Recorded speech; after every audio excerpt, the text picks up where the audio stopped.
All right, welcome to the Eric J. the Great podcast show. Got a special guest on the show today, music artist AJOSHD. How you doing? I'm doing great, Eric. Thanks for having me on, man. I'm excited to talk to you. All right, no problem, man. For anybody that never heard his music, we're gonna play one of his songs, and then we'll get into his whole story and what he has going on. And this song really, I like this song. This song stuck out to me out of all the songs I had listened to on your thing. So I'm curious to hear which one it is. Oh Oh shit, bro, you real. Oh, you real, bro. I promise I'm not being selfish. You change it up and let me stranded. I'm here to help you understand it. I'm leaving on the bitter end. I play that piano, bro. That's me. This was how I planned it. You I wrote the lyrics too. I left it in a moment's notice. Now you don't know if you think about it. If I'm not chosen, I won't get established. Can't be chosen if I'm living backwards. How long have I been missing? I'm on your mind, Because I forgot about this. we know there's highs and lows. I know it's my decision. I'm hoping I'll show you what I'm about. And I couldn't give you nothing more. I left it all out. I don't listen, heard it all before. I'm coming out the south. I forgot about this, bro. Many people make it for. My drugs I couldn't count. Will it fit into me to lose it for? Or would you rather be unheard or forgotten? The whole world rested one word in the column. But if nobody read it, I'm not sure it was authored. Like you ran at top speed and nobody was there to clock it. That ain't nothing. No, I got plenty tricks in my bag. Mama said I'm special. Guess I'm just living up to that intrinsic motivated. Cause I chase clarity and not clout, so I've been born patient. Increasing parity, it's no doubt. They can do a thing. And I'll be all we can. They stop me. hey, Damn. yeah, I You like real, that bro. song. I like that song, man. That kind of remind me of the project that E Blue, the artist I interviewed a couple months Yeah. ago. He just put Yeah. out his new EP, Uh-huh. and that's because I like real artistry. You know what I'm saying? Like the first minute of that song when I first heard it, I was like, yeah, that's real artistry right there. You know? Bro, I'm very humble, bro. I appreciate that because you make these songs, especially as a rapper, you make these songs and people want you to be this or that. And it's like, bro, I write I write compositions and chords and shit. Like, I don't know. I like doing music. The music. I produce all my stuff. So like that's my favorite part. It's like all my friends like, oh, I got a beat off YouTube and I wrote to it. It's like, bro, I have to write the chords. I have to play on my keyboard because I feel that. And so like I wrote that song. I wrote the pianos on that. And I was like, it reminded me of something like Beyonce's Lemonade. She Beyonce come in real low. And I told she was my girlfriend at the time. She's my fiance now. That's Desiree Flores on the song. She's my fiance. And I told her I wrote the whole lyrics, wrote the melodies, and I sang it for her to do it, a reference track. And I was like, I want you to do it low, like Beyonce kind of shit, Lemonade. Um, and that song turned out really good. And mixing it was a headache though. I got a mix engineer now, but I mixed that one. Oh my God, that was a headache trying to mix those vocals, bro. I'm glad you like it, man. I love that song. I'm gonna go play it after this. Oh, Yeah. yeah, absolutely, man. So first off, tell the people where you from and how old are you? Yes, sir. So my name is AJOSHD. I am from Wichita Falls, Texas. If you don't know where that's at, it's like 2 hours north of Dallas, in between OKC. It's literally the only thing, if you ever went from OKC to Dallas, is the only city besides Lawton, Oklahoma. I'm 30 years old. I've been making music since 2011. Before I was doing music, I was playing basketball in college, and I ended up leaving before the season started, transfer back home and started working and just going to community college. You know, like it's weird. Like I wanted to hoop, but I had no money. And it's like, you know, my family, our culture, you know, being Mexican American, it's like we work. And so it was just a big, and I ended up trying to go to different colleges. I was trying out for these Division II schools. But once I really knew I could play, I kind of gave up on basketball and really focused full on music, and just changed, pivoted from that point on. And I hoop all the time as a hobby, but I do music now. And I'm a lot better at music than than I would have been at basketball. So yeah. Absolutely, man. So what's the first thing that come to your mind when you hear your hometown? It's kind of negative, to be honest with you. Oh, But you know, it's a small town, 100,000 people, and then you got little cities around it. So my little town is like the metroplex of these like they go to our little town's mall, and that's their weekend. So so you just gotta get out. What I've learned, just gotta get out. Your hometown's not gonna do your dreams for you. There's certain professions you can do there, and you can make your money there. But video editor, which is what I do for money a lot of time, you're not gonna make no bread there. And music, you're not gonna do it there. You gotta get out. So I love it when I visit my hometown now. It's so peaceful compared to Los Angeles. It's like a Stepford Wives fake reality, dude. Like it's so quiet and there's no like craziness. So now I'm growing fonder of it as the distance has grown. But you know, trying to be a creative and do your own thing in a small town, especially in the South, especially it's like 70% white people. You know, look at these clothes, you know, like walking around with this kind of shit, bro. And they already judging me. So like Cuddy says, whatever. So but I love the hometown, love everybody there. I got so many followers and supporters there, but they know what I'm talking about too. You know what I mean? So my advice to everybody, man, get out and go see the world. It's way bigger than your hometown. absolutely. So for anybody that ain't never been to Wichita Falls, Texas, man, just kind of describe how it was growing up as a kid slash teenager, some of the struggles and obstacles you had to overcome. Yo, so Wichita Falls, we live my neighborhood is Missile Road. We live like perpendicular to the Shepherd Air Force Base, the military base. And it's like one of the biggest bases in the country. And my dad was full-time military. So early on, he would go overseas a lot. And my mom would raise us a lot of the time. And then he would come back, I think around the last time he left for TDY when I was like 13. So by then he was home for good. But, you know, we would, man, I think back on it, you know, I was born 92. So, you know, from, you know, 95 till whatever, I was outside. We were running around the neighborhood. You know, I'll run around with no shoes on, just like, you know, chanclas on, bro. All my little Mexican and Filipino friends, we would go skateboard. I grew up skateboarding. I skateboard a lot. Like Bam Margera was my first, like the first dude I wanted to be was Bam Margera, and how he did his videos, he did his own business, he did his own clothes. Like that was my shit, bro. It was like that's all I wanted to do. And so we skateboarded forever, you know, 5 years from like 10 years old to like 15. And then I played in a band as well with some of my friends. We did like the talent show in middle school. We did like Green Day covers and like Fall Out Boy and shit. So like we rock out. We in middle school. We did the 8th grade dance. So I have that musical slash skateboarding background. We definitely were just trespassing a lot, skating growing up, running from cops and jumping fences. Like that was how, you know, I never sold drugs. A lot of people, especially just well, before all this stuff, they would thought I sold drugs anyway. Like, oh, you got some weed I could buy? Like, why you think I sell drugs, bro? You know, like what? So, as far as that goes, the pitfalls of that is, man, there's people that just didn't. They're still in the city doing the same exact things they did when they were 16. So, really, it's all about you can get stuck there being complacent. It's cheap to live there. It's chill, and to me, it's like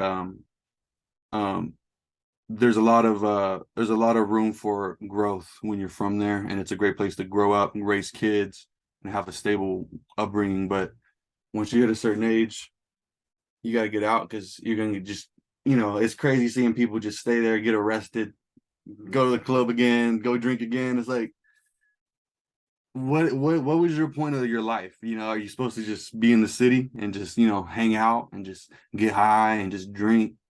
You know what I mean? Or are you supposed to go do what you want? Like, what do you want? And I feel like that's the ultimate downfall there is just you could be stuck being not reaching your full potential and just really like falling back on people that are doing the same thing. And I feel like I really broke away. And you know, I don't have any family in Los Angeles. I have nobody out here except for my fiance. So I'm going so hard. I'm trying to live my life and do what I want. So getting out of Wichita Falls, basketball helped me expand my worldview. And I was traveling with basketball, went to college, obviously. Stuck to school. I had homies that were heavy in the drug game and whatnot. And like, you know, I'm just sitting there trying to tell them to get out because we're doing our music. How we do our music, you know how to do that. And I just, you know, made the choice. I was hooping too, so it was easier. But you know, I didn't have to do any of that. Luckily, I was fortunate enough with my dad and his career that I didn't have to take no crazy risks like that, you know. But some kids weren't as lucky, and you know, I just try to be grateful, you know what I mean, and not try to fake it, be something I'm not, or use somebody else's appeal to sell something. Like, come on, bro, you know what I mean? Like I know people that, you know, doing their thing, and there's no way in hell I'd be something I'm not. So yeah, Wichita Falls, getting out was the key, finding whether it was college or sports, whatever it was at the time. And then from there, you realize you can do anything you want. So, you know, I went back, but obviously came out to LA and never looked back. So, Okay. yeah. So, as far as your family or anybody close to you, did you have anybody involved in the music business, or was you the first one to go down that route? Like I said, bro, my family, we're just Mexican Americans, man. Like, you know, I got a in my family tree, I got Quintanilla in my bloodline, which is the same as Selena. So if you ask me, I'm gonna leave that door open on being related to Selena somewhere. But other than that, no, my family's from the same area, South Texas, Brownsville in the Valley. So that's what I'm saying. It's like, no, man, my family just worked, military. My grandfather, he was just a business entrepreneur. Like, no, man, no. Okay. So, what would you say led you to doing music? My older brother, Brandon, his nickname in high school was Taco, which is I never called him that. I called him Brandon. But anyway, then we started. Anyways, I remember we watched the School of Rock with Jack Black one year when School of Rock came out, the movie. And Brandon's the type of kid that would watch a movie and then come out of the theater with that main character's personality. Like he just would Brandon get obsessed with anything. I don't know if you watch Doug, but the show Doug, he would just imagine himself as like that's my brother. So we watched School of Rock, and after the movie, he just was like, "Mom, I want a guitar for Christmas." And it's like my mom bought him an Alvarez acoustic, which is funny, it's our last name, and they make some of the best acoustic guitars. So he got his first Alvarez acoustic, and he started playing guitar. And next thing you know, he has me playing the bass. I got a Fender bass, and I'm sitting there playing Guns N' Roses. You know, Guns N' Roses was my fucking favorite band, bro. Like in middle school and stuff. Before I started listening to rap, it was metal. You know, my dad in the '80s, my dad's a Metallica head, so like, you know, I found Guns N' Roses and that was my shit. My brother loved Slash. My brother had the big, long, black, curly hair. So like when he saw Slash, it was like, you see what I'm saying? Like, even though Slash is not even Mexican, like Slash is half black, but my brother had the same kind of look. And so we just, that's where it started. Brandon had a blast with that movie. And I was still at that young age where I was doing everything Brandon was doing. Whatever my older brother did, I was doing. So yeah, I picked up the bass. That led to guitar, and like I said, that led to me and some of my homies playing in middle school and performing in front of the whole school and doing the 8th grade dance, all that stuff. And before I quit for basketball in high school, so and then my dad always sang. Like my dad would just sing Metallica at the top of his lungs, and my grandpa would sing all the time too. So like they're not in the music business, but I had music. My dad and my grandpa, they were always singing and like just they loved their music and they blasted it. So I was exposed to it a lot, and I was exposed to like you said, artistry. I was listening to Metallica, Fade to Black when I'm like 13. I don't understand that it's about mental health, but I just love the music. And so by the time I got to hip hop, my friend Luis Rodriguez, rest in peace, he's a Puerto Rican kid that moved into my school district, 5th grade. He came to school with his PSP and he's playing Chameleonaire Turn It Up. Chameleonaire Turn It Up with Scott Storch on the beat. And I'm like, what is that? And from that point, rest in peace, Luis, man, rest in peace. From that point on, I went and bought Sound of Revenge by Chameleonaire. That was the first rap album I bought, and I'm here. So that's kind of my music background. Okay. So you say you liked the metal bands and things like that. So who was some of your favorite artists growing up? Yeah. So like I said, pre 2005, because I was skateboarding and listening to rock music and punk music and metal. And then when I switched to basketball class in 7th grade, because I didn't want to be in PE, because my friend Mark, my best friend Mark, he's like, we gotta get out of PE. There's a bunch of nerds in here. I'm like, all right, let's go to football. My homeboy Malachi sees me. I grew up with Malachi. That's my brother. But he's big. He's just half Filipino dude. And he was the biggest kid, and he was the fastest. I don't know if you had that kind of kid where the biggest kid on the block, but it was the fastest. That was Malachi. So that dude was a monster. He saw me. He's like, "You coming to football?" I was like, "Yeah." He's like, "I'm gonna lay you out so hard."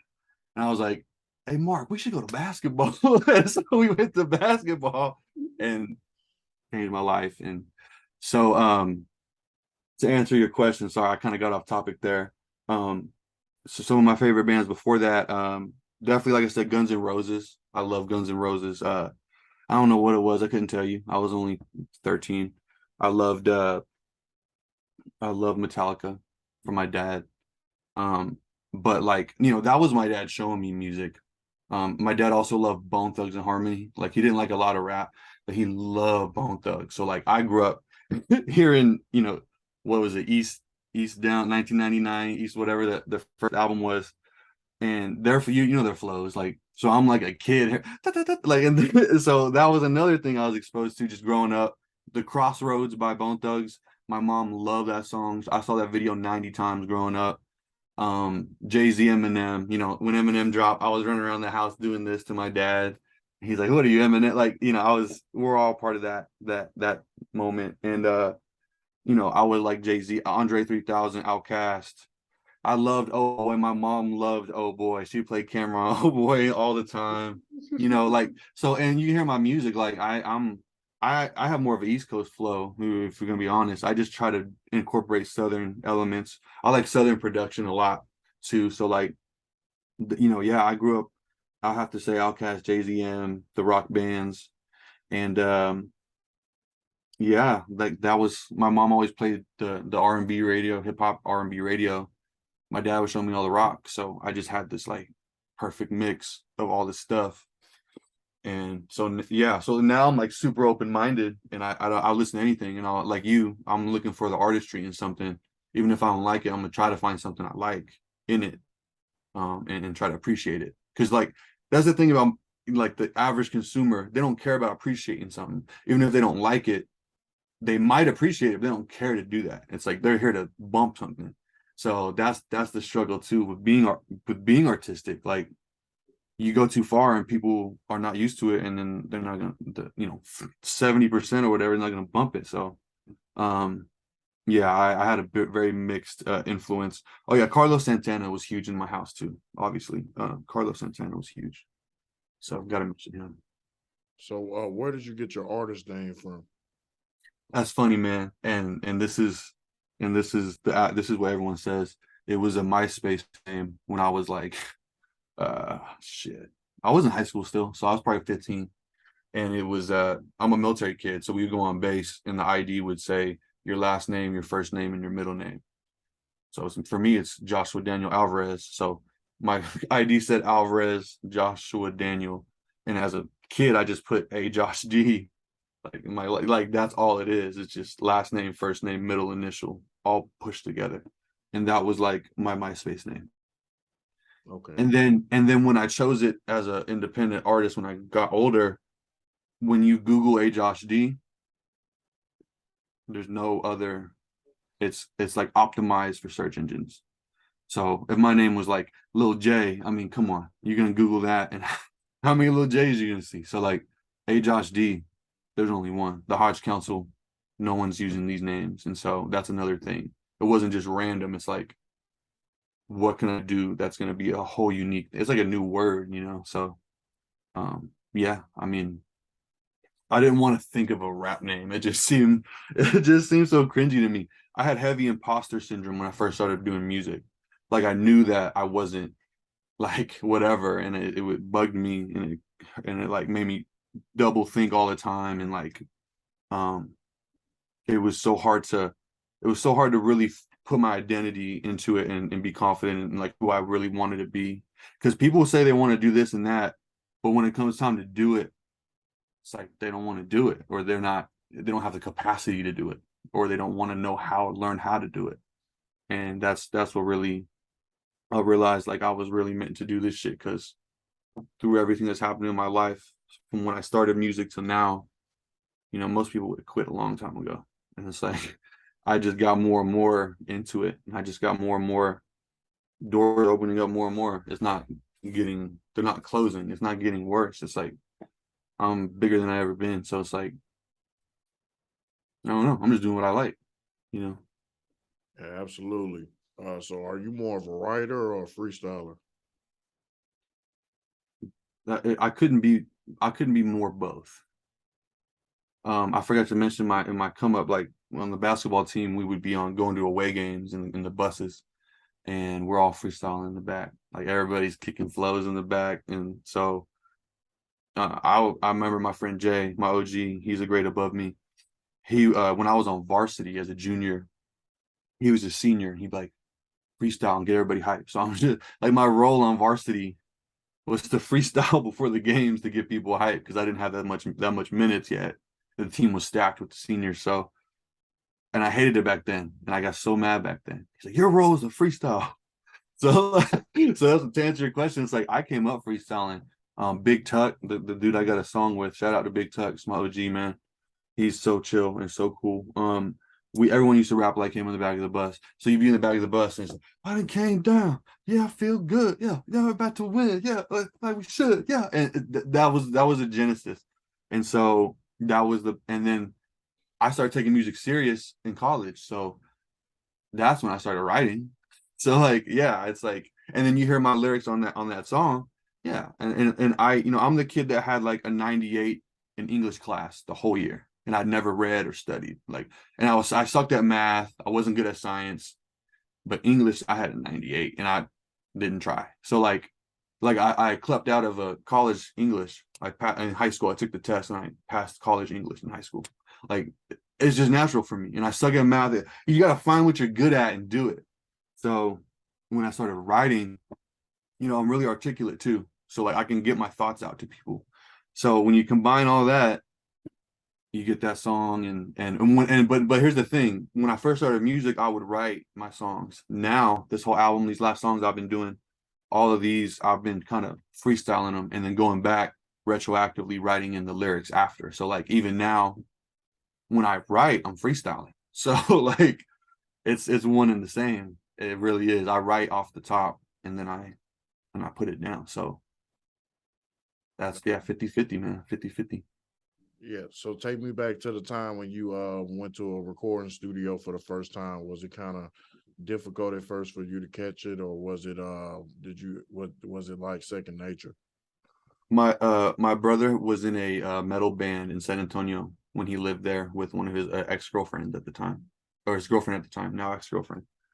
So he was doing all kind of shows, kind of like I do. He's doing shows with his band, and he would have all this equipment that he bought and he invested. And so once his band dissolved, he gave me a mixer, he gave me a mic, gave me an XLR cord, and I had a MacBook from my high school graduation present from my mom. I have that MacBook to this day. I still master all my songs on that MacBook. So like that MacBook, and it's what I'm saying. I take care of my shit. My parents taught me to take care of my shit. So I got my original PlayStation 1 right here. So Brandon, I had a whole setup.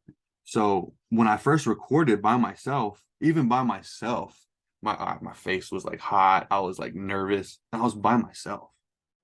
And then like even just my best friends, Scoop, shout out Scoop, and Isaiah, shout out Zay Peace.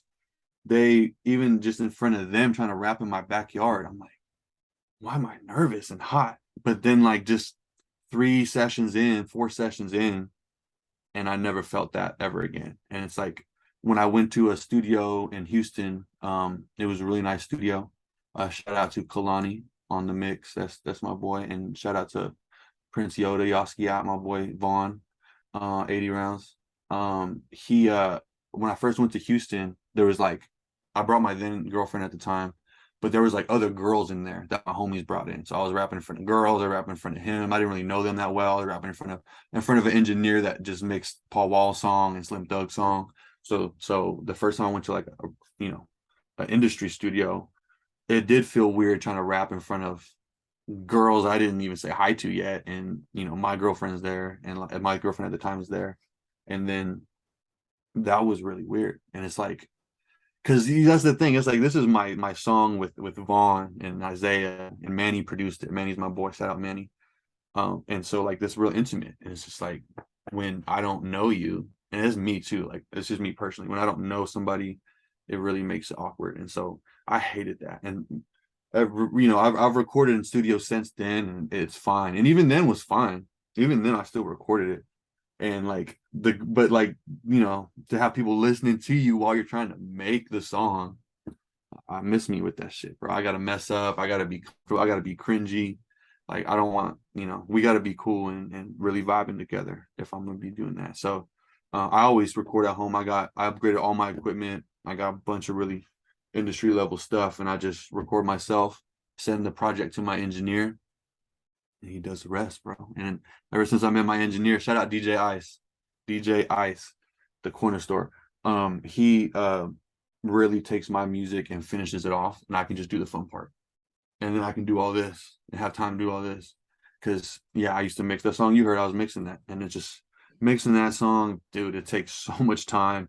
Pay your mix engineers, guys. If you're an artist watching this, find a mix engineer that you don't have to do it, and it'll sound good, and you can pay him, and you can give him royalties, and just split money with them, and just pay him, and just, you guys are a team, because then you can focus on other things. I was stretching myself so thin till I met Ice, and now I'm like so much better.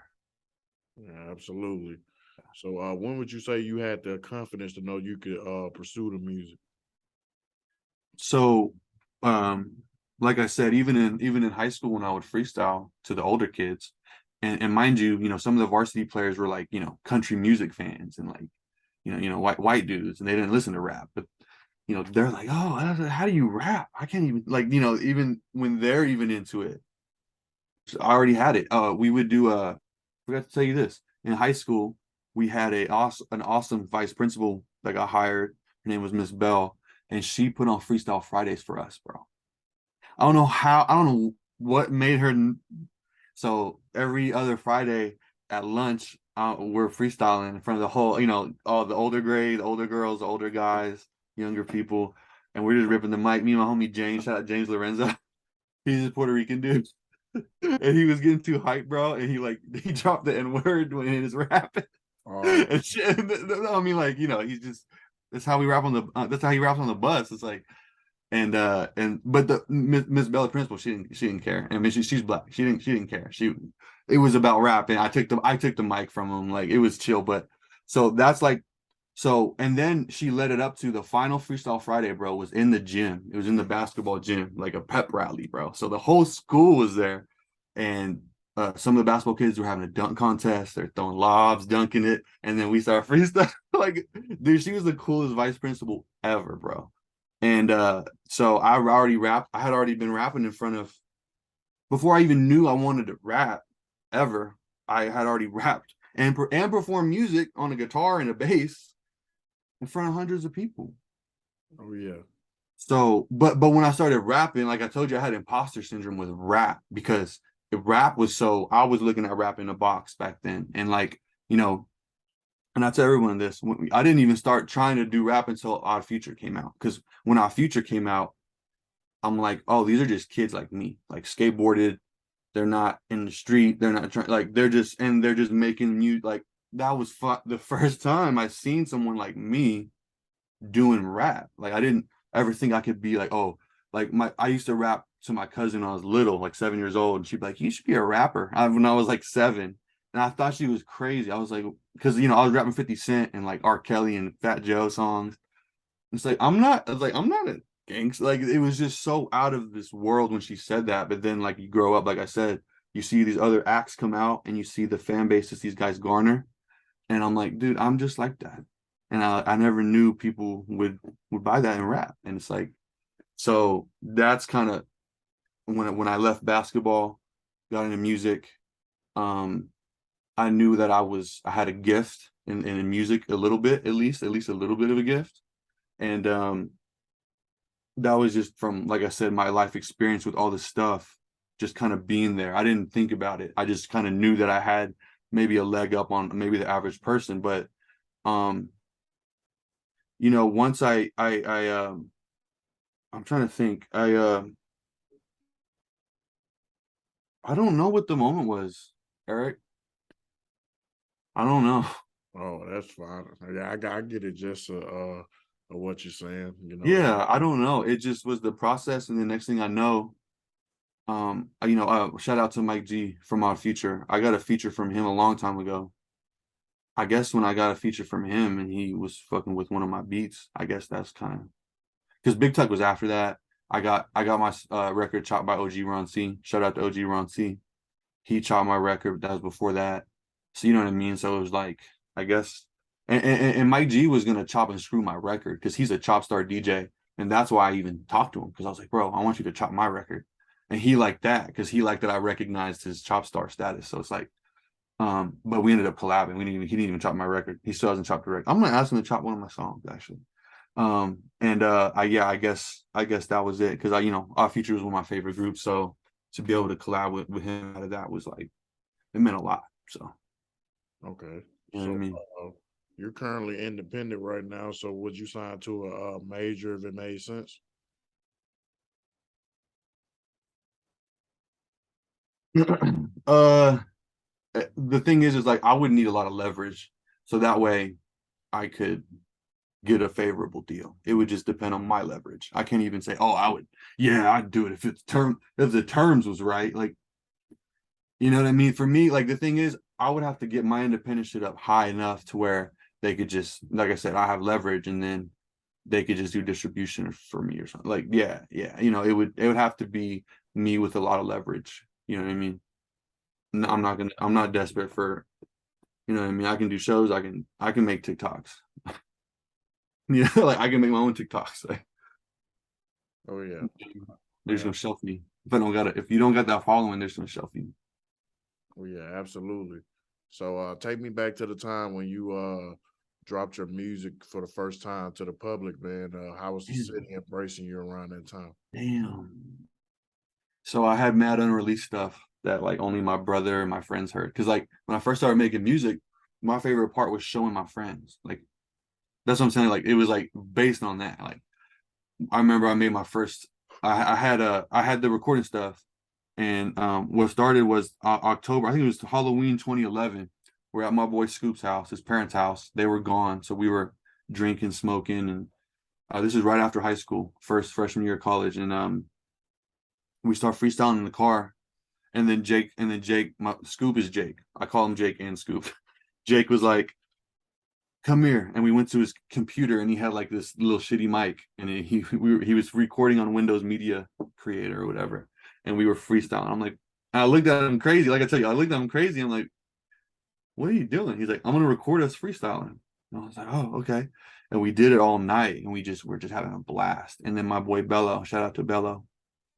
My boy Bello, he's two years older than us, but he was in the car with me. I'll never forget it. He was like, y'all got to do this. I'm like, yeah, we're going to do it. He's like, no. And he was a little drunk. So he's a little belligerent. He's like, no, y'all got to do it. He's like, everyone says they're going to do it. Everyone acts like they're going to do it. Y'all need to do it. Like, shout out Bella. Like, Bella didn't even realize how much he was such an integral part of that.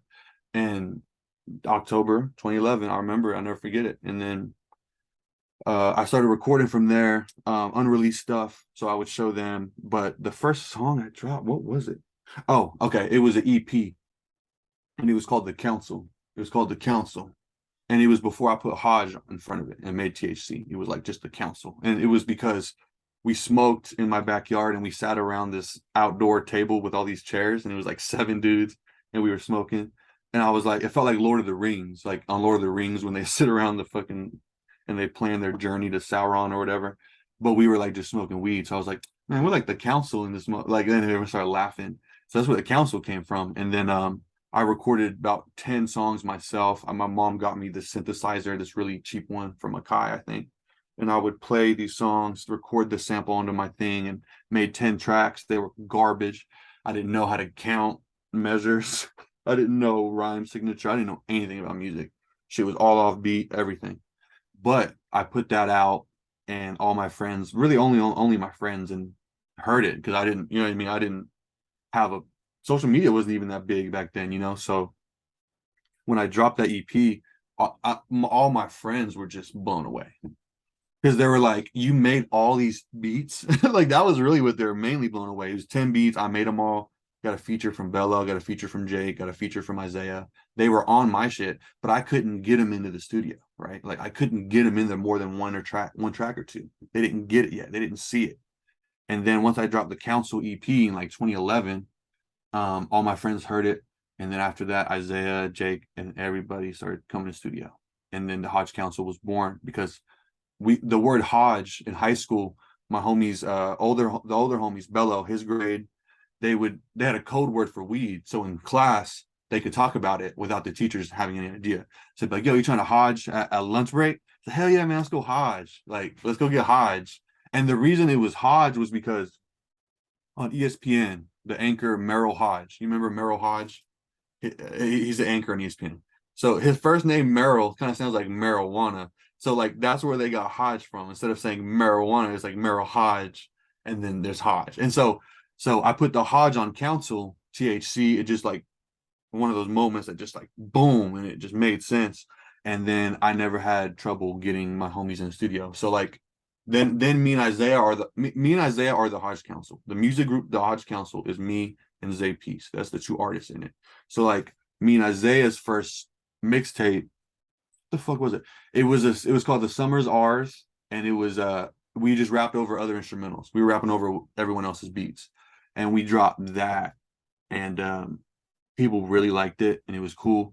And then it was called The Summer's Ours, and then we did The Summer's Ours too, and we printed a bunch of CDs. We did jewel cases. We labeled the CDs and everything, and they looked so sick. We had a show. We gave them out the show, and people like mixed. You know how people are with mixtapes. People to this day are like, "Yo, that track on TSO2." I'm like, shut up, bro. What the hell, TSO2? It wasn't even our beats, bro. Like. But that was when Wayne and them, where everyone was doing, you know, hopping on people's beats and killing it. So we did the same. And so to answer your question, we did that little show in Wichita Falls. We rented out this log cabin at this park, and it's a log cabin. And we got on top of the bathrooms, and we were like watching the throne vibes, rapping to everybody. We had like 50 people show up, made like $250 off tickets, sold 20 Hodge shirts, gave away all the CDs.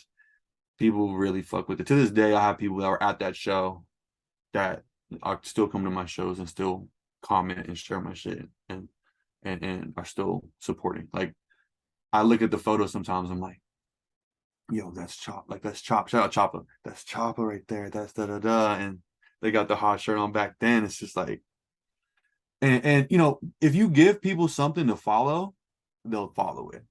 And if it's not absolute garbage, like even the show in the log cabin, I think it was horrible. Like I think the audio was god awful, but it didn't matter. Like we were up there, people had a blast, and we brought people together, made all that money.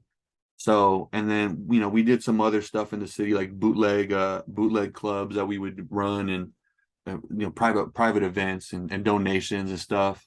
And people always came out. People were just looking to do something, you know, and if you know, if they were available, you know, they would show up, and we realized like, wow, like, you know, if we were awful, it would be a lot different, you know. So 2014, about 2014, 15. Yeah. It got serious. It got like serious because we were able to we were making 250, 300 on our own. And that ain't shit. Like I understand that ain't shit. But for kids rapping, for people just rapping and doing a show, we were making our own. We were making hundreds on our own.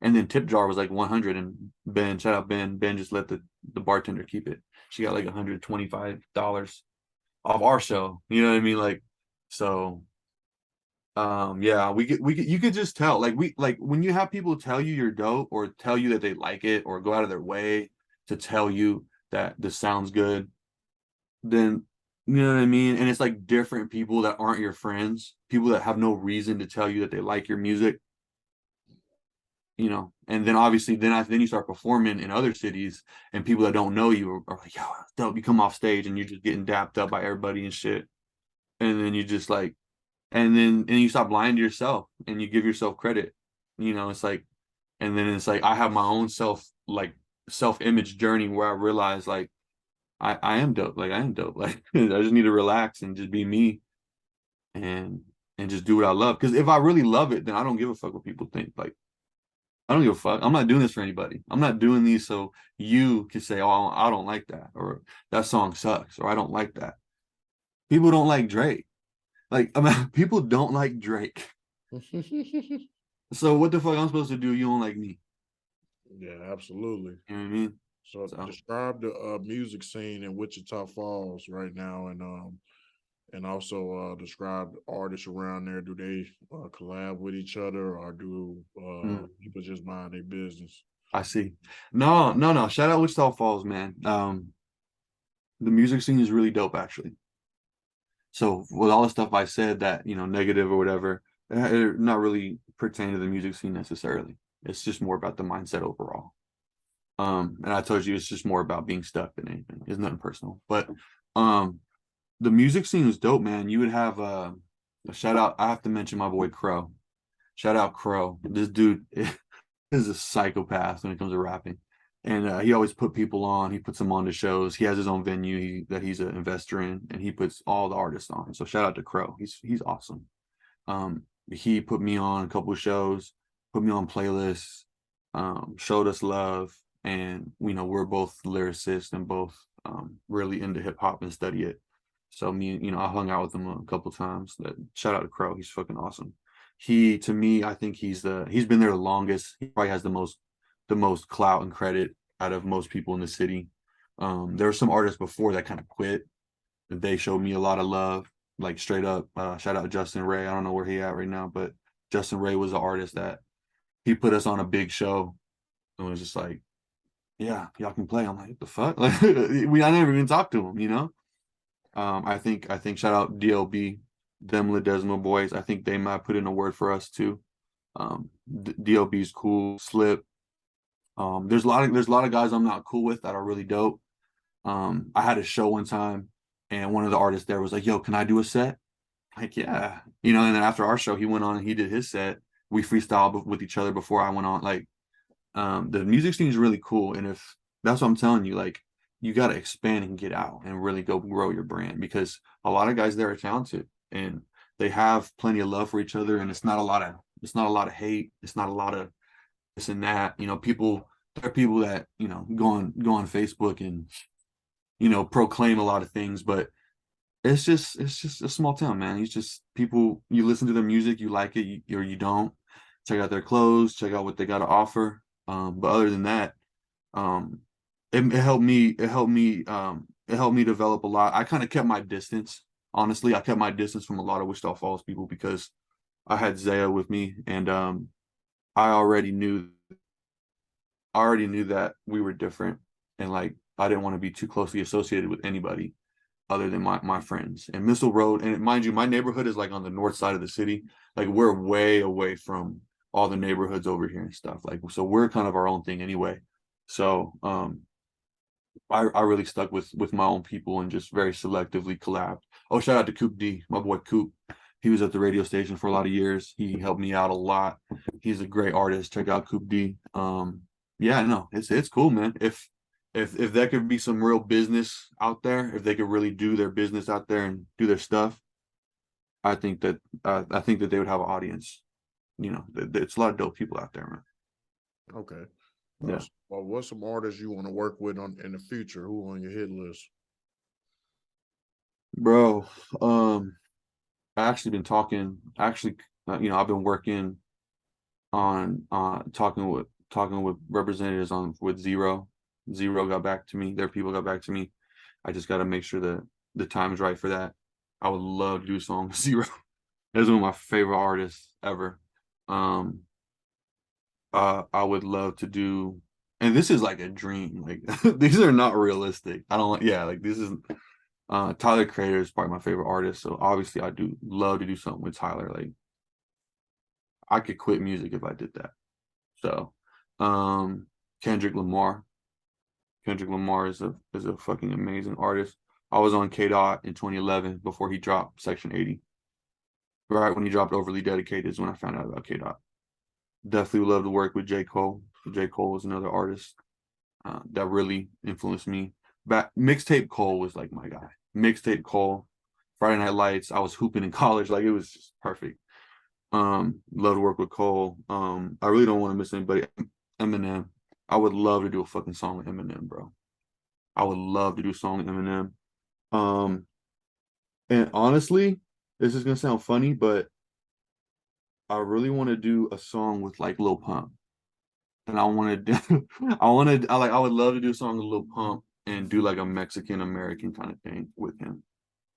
I think that he gets a bad rap, and I don't think he's that horrible. I think it would be really fun. Someone like me to collab with someone like him. I think that'd be really funny. That's what's up, man. So for all your supporters and followers out there, man, what's some things you like doing in your spare time when you're not doing music? Yeah. I love designing clothes. My clothing line at thehodgecouncil.com.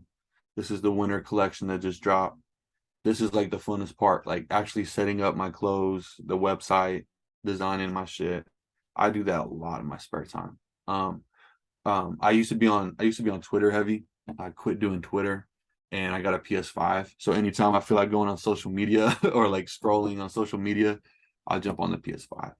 It's like I wondered where I got all this time to play these games. I'm like, because I'm not on fucking Twitter all day. I'm not on social media all the time. So funny enough, I use video games to kind of get my mind off everything. And like I saw you had the 2K on. I'll be on 2K all the time. Do my career. I stream on Twitch too. It's really just to my future brother-in-law and my friend Jake. But like I you know, other than music and my branding and trying to get booked and outside of all Hodge Records activity, my label is Hodge Records LLC. Outside of Hodge Records, man, I just play video games and work out, go hoop. I love basketball. I will destroy anybody in basketball. If you're not a pro, I'm probably gonna destroy you. Maybe I have reservations about that. Okay, maybe not you, because I already see what you got to do in the post. But no, I'm actually a shooter, man. Oh, well, I'm crowding you, and you're gonna have to drive. No, yeah, no, I love ball, and I'm obsessed with the NBA. Like, dude, I know a lot. Like, if I went on a quiz show, I beat a lot of people. Like, I'm not the guru ultimate, but man, like, I'm a nerd about basketball. So, yeah, basketball, video games. I love cats. I fuck with cats heavy. Cats are like my favorite animal. I know that's usually what I get from people. Yeah. I just yeah, that's pretty much me, man. And like I said, I kind of got an interest again in skateboarding from being out in LA. It's been so long since I skateboarded. I'm 6'2", 230. Sometimes you just like, what kind of board can I really skate that's not gonna fucking break? I have a size 13 and a half foot. It's like, what kind of skateboard am I gonna fucking ride? So yeah. Dude, I don't go out, I don't party, I'm not, I've been in a relationship for like 6 years. Dude, I got all that shit all out of my system in high school, drinking and partying and stuff. By the time I was 22, 23, doing my music, and people were going out every night, every weekend in the hometown. It's like, bro, it's the same 40 people you're seeing. Like, I'm gonna go work on my music. Like, that's fun to me. Smoke up, make some beats, fucking freestyle, and be productive. And I love being productive and just like, I'm an expressive person. So like, whatever I can do to express myself, I want to do that in my free time. So Absolutely. So, what are your short and long term goals? What you want to accomplish? this year I've been doing a lot of work, getting booked. I have 5 shows that I've signed on for.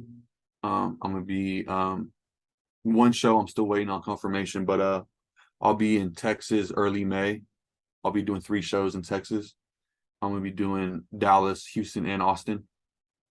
So short-term goals, knocking these shows out, selling as many tickets as I can to these events, having a blast, giving away merch at the show, making it a whole event for everybody. I got a festival in New Mexico that I'm playing on 420 for 420 weekend. I'll be performing in New Mexico at a Freedom Festival for them. And then my other show I don't want to speak on because it's not confirmed yet. But those shows definitely on my short-term goal list. My new single's getting mixed right now. I'm waiting on the final mix for my engineer. And then so that song, I'll start pushing that song. That'll be another short-term goal. And then long-term goal, continue to grow my numbers. I've been growing really well on TikTok, on Instagram, and on YouTube. I've been doing YouTube shorts, and I don't know if you've been on YouTube shorts, but Yeah, I've been doing the shorts for a while now. okay, yeah, I love it because I get subscribers off it. So like, I'll post one short, it gets 1,000 views, I got 2 subs, 3 subs. So growing my numbers in that regard, and really I want to do more press like this for long term. Definitely want to do more interviews. I'll definitely come back on here, when, in a year or 2, whatever, come back with you. And I really want to just really perform more. And I really want to get into some sync licensing because and I've begun looking into sync licensing for my music, like for placing music on TV shows and putting them on movies and putting them on commercials. Because my music, you hear my music. My music's mad cinematic. So, if I don't have that broad mainstream appeal with whatever kind of aesthetic, it's like, well, what do I have? It's like, well, shit, my music's epic. It sounds like, it sounds like it's a movie. So, yeah, I want to do a lot of sync licensing stuff and even scoring a movie, doing music for a movie or scoring a commercial originally, all kind of stuff like that. Those are, and then whenever I can, definitely going out of the country to tour. That's a long-term goal for sure. Get out of the country and go play. I got a lot of listeners in Brazil and Mexico. So I'd love to go do a show in fucking Brazil or do a show in Mexico, add some US dates to that and go on vacation. So, and then honestly, my last long-term goal, I would like to find a good like artist-owned label. You know what I mean? Some major artist who's looking to make a label and work with somebody like that likes what I'm doing and thinks that it aligns. So as opposed to signing with a major, I would rather sign with an artist kind of funded label with a major with them and kind of do that. That's what I would like to do. It's just like nowadays, bro, if you got an artist that co-signs you and throws you on his tour, bro, you got to build an audience. And he just gave you 100,000 fans, like, and so long-term goal, create my brand big enough to where that's something that becomes appealing to somebody and they go, oh, look at this kid, he got all this runway, he got all these ideas, he got all this, he does all this himself. Finding somebody that can see my vision and can see my runway, that's another long-term goal for sure, and making that happen. But other than that, I'm gonna keep it chugging, keep it moving, and I have fun doing all this, even if nobody sees it, hears it, buys it, nothing. I don't give a fuck about that. I'm doing it because I love it. So yeah. Okay. So besides the shows that you got in 2023, do you have anything else coming up in 2023? Let's see. Yeah, I guess another short-term goal. I want to do some more features. Whether it's with people I've already worked with, like I do want to do another song with Tuck. I definitely want to do another song with Tuck. Work with it, maybe a couple more artists this year. Do maybe a couple more collabs. And try to build some new connections and do that as well. Yeah. Okay. And I'll have the second half of I'll have shows for the second half of the year around summer. I'm not gonna book like unless it happens, I'm not gonna book for the fall and stuff. So I'll announce those later. But there'll be more shows after June, after May. How do you want people to perceive you? I definitely want people to see me as somebody that they can be inspired from, because lately with all I've been working on fan engagement and really talking to my followers and really getting to know people. And I've had a lot of people that tell me that I inspire them, which is like how much they see me on their feed, or just how much music I've been dropping, or the videos, or whatever. And I've been hearing that a lot. So I actually really like that. And I'm like, bro, I got inspired by somebody the same exact way. Like, so I want people to see me as definitely somebody that they can be like and aspire to be like in regards to just doing what you want. I mean, you don't gotta like my clothing brand or my style, my music or nothing to appreciate just my mindset. You know, I'm a mindset person, and I want people to see me as like a thought leader in that regard too. Like when you think about independent music and entrepreneurship, you know, I want people to be like, oh, that's like THC, or like, oh, that's like JA. You know, like he did his own brand, he did his own thing, he wears his own clothes, you know what I mean? He does his own videos. I just want people to be like, I can do that too. You know what I mean? That's really what I care about the most. Because at the end of the day, what more is a great artist than that? I mean, that's what great artists are supposed to do for people. So definitely want to be seen as somebody that just did it and does it and doesn't wait, not scared to do it, and really doesn't give a fuck if he fails, because failure is part of the success journey. And I really don't give a fuck. All my fucks are gone, bro. I don't have any fucks to give anymore. Yeah, absolutely. So give me a Mount Rushmore, give me a top 5 hip hop top 5. I'm so glad you gave me. So do you want who I think is top 5 or my favorites? No, your personal top 5. So this is funny as hell. Yesterday we were going to my boy Ricky Miles's event. Shout out Ricky Miles. He just did a collaboration with Urban Outfitters and Nickelodeon in round 2. He did like these SpongeBob shirts and like Angry Beaver shirts. And I went to his event last night. And on the way to the event, we were trying to play SZA's song "Big Boy." It was like an SNL song. It's not even a real SZA song. It's a song. She's like, "I need a big boy," blah blah blah. And so I grabbed Siri. I was like, "Yo, play Big Boy by SZA," not knowing it was an SNL song. It's not even a real song. So Siri hears me say, "Play Big Boy by SZA," and then Siri goes, "Here's Big Mo." And he starts playing Big Mo. And then at the event, they fucking play "Flossin" by Big Mo and Mike Jones. And I start losing my shit. So I looked at my fiance. I'm like, Big Mo is trying to get through to me today. I was like, what do you want me to know? So Big Mo is 1,000,000% on my fucking Mount Rushmore, bro. Big Mo. I listen to Big Mo all the time. I'm so mad he passed away. I mean, not even just for music, just in life, but Big Mo's up there. Definitely got to put Tyler, Creator, like 1,000,000%. That dude changed my life. Like, I'd probably still be hooping if it wasn't for him. I got to put Frank Ocean, because I never really had a fucking song make me cry off of the song alone. Like the Titanic and Celine Dion, and I'm 9 years old. Like, that's a whole movie. It's not just a song.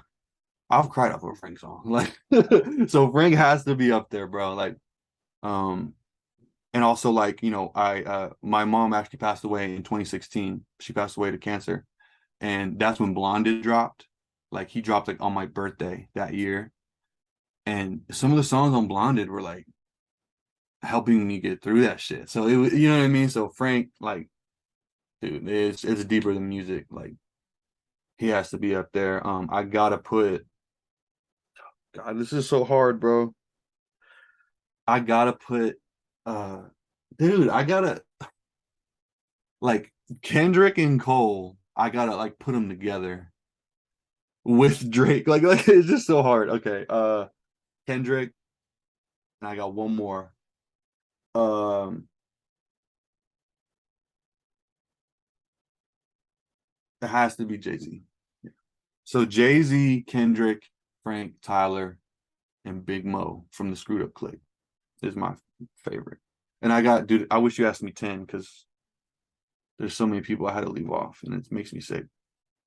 Oh yeah, absolutely, man. So closing remarks, man. Anything else that you want to tell the people that you got going on, and let people how to know how they can keep up with you on social media, YouTube channel, all that good stuff. Yeah. So my website is thehodgecouncil.com. You can Google the Hodge Council or AJOSHD, you're gonna find it. You can sign up for the mailing list at thehodgecouncil.com, and that's one of the best ways to stay updated with me. I'm always sending my new songs, new videos. When I have new clothing drops, I'm always sending it out to my subscribers. So thehodgecouncil.com, sign up for the mailing list. You can find me on Instagram, TikTok, and YouTube, AJOSHD. I got an underscore at the end of it on TikTok and Instagram.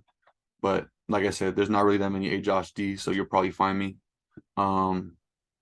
Yeah, I post every day. I post almost every day content, and I drop a new song every like 8 weeks. So if you're like me, your favorite artist doesn't drop enough, right? So like my whole thing is like I'm trying to drop every month consistently and like fill that need in the market. You know what I mean? Like Lil Wayne used to drop mixtape after mixtape. Like there's no excuse. And so definitely letting people know like, hey, if you follow me, you're gonna get an artist that's really putting in work and not making excuses. Like you're always gonna have some new shit from me. So yeah, thehodgecouncil.com. Oh, absolutely. Yeah, man. I appreciate you coming on the podcast. You know, anytime you want to come on the podcast, man, our doors open. And Cool, yeah, cool. and we I drop episodes every Monday at midnight, and do also other topics, real topics, as far as like relationships and child support, things like that. So I appreciate you coming on, and Yeah. you run across any other artists that want to come on, you can send them my way as well. Oh yeah. Yeah, I got a few that I think you would really like. So I'll reach out to them and send them your info for sure. Absolutely, man. This wraps up another episode of Eric J the Great Podcast. Need everybody to tap in with AJOSHD on all streaming platforms. If you like real artistry, real dope artists, make you think outside the box a little bit versus hearing shoot 'em, bang bang all day. So Yo, hey, I hate guns. My brother's obsessed with them, but I am pro gun. I'm pro gun, but I don't fuck with gun. I keep one, but you won't see me at the shooting range all that much. well, yeah, man. All right, man. I appreciate it, man. All right, no problem, man. You have a good day. You too, man. I'll talk to you soon. All right.